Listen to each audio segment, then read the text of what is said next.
Fokus Berita Malam. TYT Sarawak akan rasmi Pesta Kaul Oyak 2024 dan Benteng Hakisan Pantai Oyak. Sukma ke-21 Sarawak masih menunggu bantuan kewangan dari Kerajaan Persekutuan.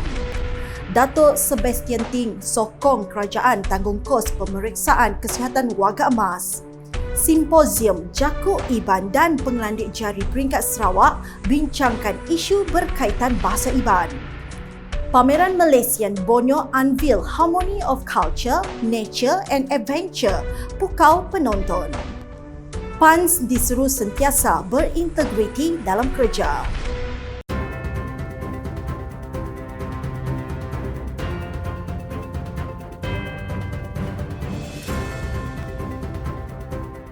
Salam sejahtera dan salam Sarawak Maju Makmur bersama dengan saya Maria Suji. Acara ikonik Pesta Kaul Oyak kembali diadakan tahun ini dijadual berlangsung dari 19 hingga 21 April depan. Menteri Pembangunan Wanita, Kanak-kanak dan Kesejahteraan Komuniti Sarawak, Datuk Seri Fatimah Abdullah berkata, perasmian Pesta Kaul Oyak 2024 akan disempurnakan oleh Tuan Yang Terutama TYT Yang di-Pertuan Negeri Sarawak, Tun Pehin Seri Dr. Wan Junaidi Tuanku Jaafar. Katanya Tun Pehin Seri Dr. Wan Junaidi juga dijadual merasmikan Benteng Hakisan Pantai di tapak Kaul Oyak pada program sama nanti. Ini merupakan satu aktiviti yang sangat besar maknanya kepada kami sebab pada Pesta Kaul itu juga nanti Tuan Yang Terutama Tun akan dijemput untuk merasmi Benteng Hakisan Pantai di tapak Kaul Oyak. Benteng Hakisan Pantai ini telah diluluskan oleh Tuan Yang Terutama Tun semasa beliau menjadi Menteri Environment Alam Sekitar dahulu, Federal Minister. Dan beliau telah meluluskan projek ini dan juga satu lagi projek di Pekan Sabtu. Beliau berkata demikian selepas melakukan kunjungan hormat terhadap Tun Pehin Seri Dr. Wan Junaidi di Astana Negeri Sarawak pada Selasa. Datuk Seri Fatimah menambah rakyat di konstitusinya akan sentiasa mengingati jasa Tun Pehin Seri Dr. Wan Junaidi yang telah melanjutkan projek Benteng Hakisan Pantai ini sehingga siap. Seterusnya, Tun Pehin Seri Dr. Wan Junaidi menerima kunjungan hormat daripada Pengarah Lembaga Hasil Dalam Negeri Sarawak, Vijayan Nagaligam serta rombongan. Menurut Vijayan, ia merupakan kunjungan pertama beliau terhadap Tun Pehin Seri Dr. Wan Junaidi setelah dilantik menjadi Yang di-Pertuan Negeri Sarawak pada 26 Januari lepas. Tujuan rawatan adalah kunjungan hormat daripada Lembaga Hasil Dalam Negeri Sarawak atas lantikan TYT baru dan juga untuk mengeratkan lagi hubungan silaturahim di antara Lembaga Hasil Dalam Negeri dan juga Kerajaan Negeri Sarawak terutamanya TYT. Dan banyak juga input-input yang berkaitan dengan lembaga hasil kita kongsikan bersama dengan Tun. Kita juga dengar nasihat dan pandangan yang diberikan oleh Tun supaya kita boleh berikan perkhidmatan yang terbaik kepada rakyat terutamanya negeri Sarawak. Sarawak masih menunggu bantuan kewangan dari Kerajaan Persekutuan untuk digunakan bagi menganjurkan Sukan Malaysia Sukma ke-21 pada Ogos ini. Menteri Belia Sukan dan Pembangunan Usahawan Sarawak, Datuk Seri Abdul Karir Rahman Hamzah, berkata walaupun belum ada ketetapan jumlah yang akan disalurkan, Kerajaan Persekutuan katanya mesti membantu Sarawak memandangkan ia merupakan sukan nasional. Pada masa ini kita juga masih menunggu harapan saya ia akan dimaklumkan kepada kita tidak lama lagi. Tapi walaupun belum ada diberi ketetapan berapa jumlah yang akan diagihkan oleh Kerajaan Pusat, kerana ini adalah sukan nasional, Kerajaan Pusat mesti membantu. The sport has got to go on. Beliau berkata demikian ketika ditemui media selepas menyempurnakan pelancaran motosikal elektrik Act Bizon di Museum Budaya Borneo di Kuching pada Selasa. Dalam pada itu, beliau berkata kesemua venue untuk menganjurkan acara Sukma ke-21 perlu sedia dan siap sepenuhnya Jun ini.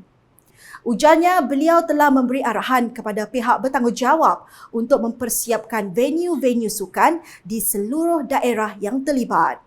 Banyak fasiliti-fasiliti sukan itu dalam, kalau tak silap saya ada 45 di seluruh Sarawak, 5 bahagian sedang pada masa ini dinaik taraf, di baik pulih dan sebagainya. Jadi ada yang dalam proses baik pulih, ada yang sudah mau siap dan sebagainya lah.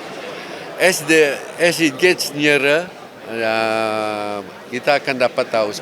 Mengenai pelancaran motosikal Electric Egg Bison, beliau mengalu-alukan teknologi mesra alam seperti ini dibawa ke Sarawak selaras dengan impian Premier Sarawak untuk mempromosi teknologi hijau di negeri ini.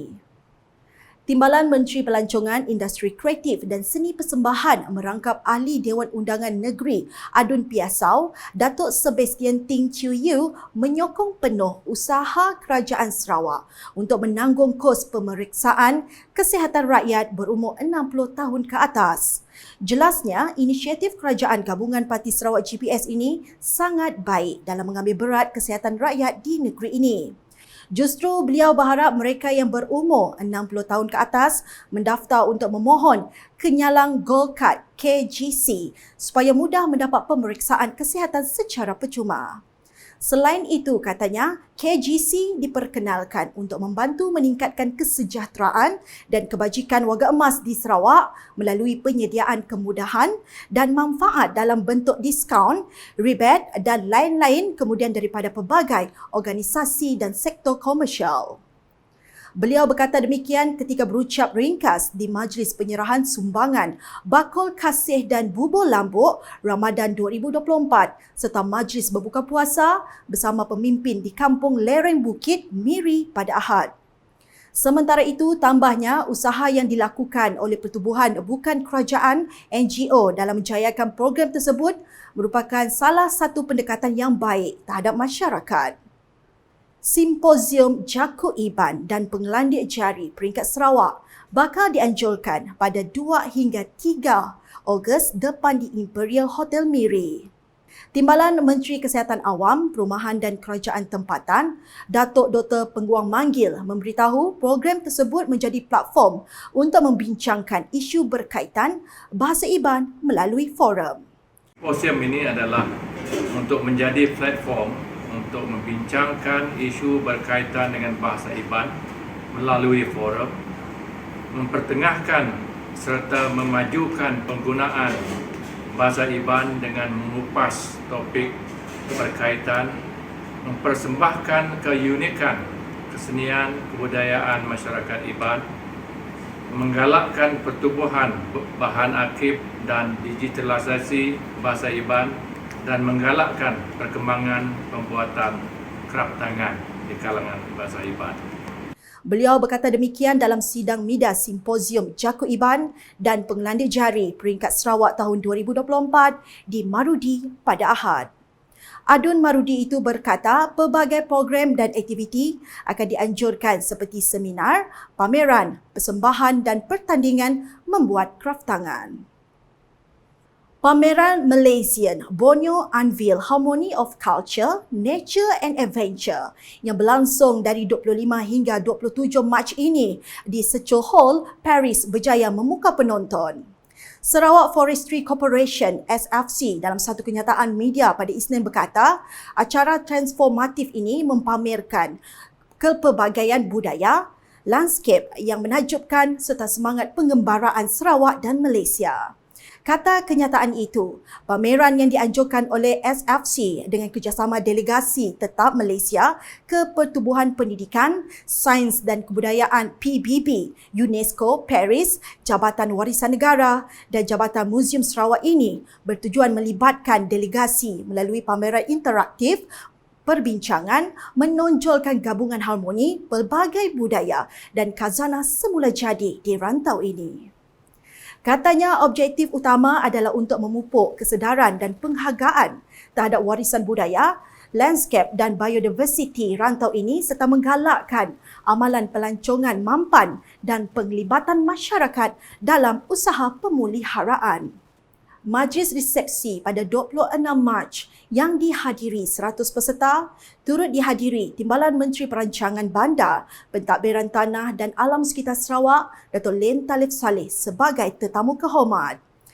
Jelas kenyataan itu lagi, pameran ini memberikan gambaran keseluruhan terhadap keharmonian budaya dengan mempamerkan gabungan budaya rancak termasuk suku kaum asli dan pengaruh daripada budaya Melayu, Cina, India dan lain-lain budaya asli Sarawak.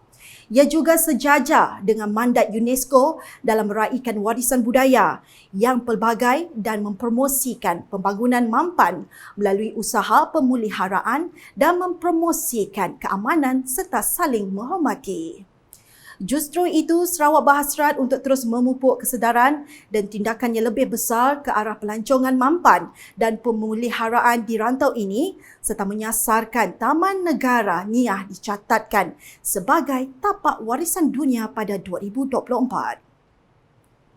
Anggota Perkhidmatan Awam Sarawak SCS diseru agar sentiasa mengamalkan budaya integriti dalam kerja. Setiausaha Kerajaan Sarawak Datuk Amar Muhammad Abu Bakar Marzuki memberitahu integriti bukan sekadar mengikut peraturan, malah yang merupakan asas budaya tempat kerja yang kukuh. Beliau berkata demikian menerusi teks ucapannya yang dibaca oleh Timbalan Setiausaha Kerajaan Sarawak Pentadbiran Datuk Baklan Bangik semasa majlis perasmian program The White Card Scandal, A Whistleblower's Perspective di sebuah hotel di Kuching pada Selasa. Integrity is not just about following the rules.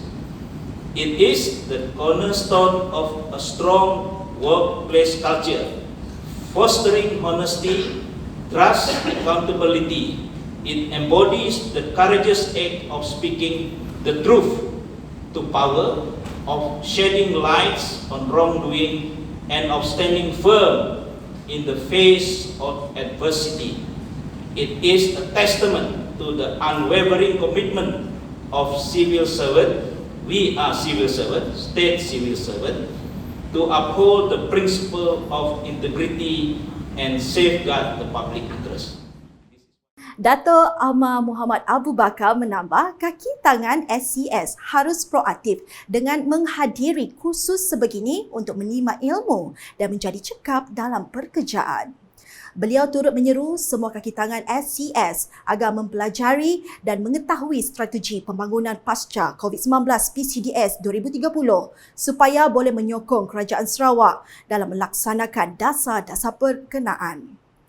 Program tersebut telah dianjurkan oleh Unit Integriti dan Ombudsman Sarawak Unions, Unit Pengurusan dan Pembangunan Sumber Manusia HRDM, Leadership Institute of Sarawak Civil Service LISCS dan Sarawak Centre of Performance Excellence SCOP. Sekian edisi malam bersama dengan saya, Maris Suji. Sebelum mengakhiri berita, sila like, share dan follow semua platform media sosial UKAS termasuk portal ukas.sarawak.gov.my dan UKAS channel di YouTube untuk perkembangan terkini berita dari Sarawak. Ayo sama-sama kita nantikan dan memeriahkan Tamasya Sukma ke-21 Sarawak 2024. #Saluran Informasi Rakyat. Salam UKAS.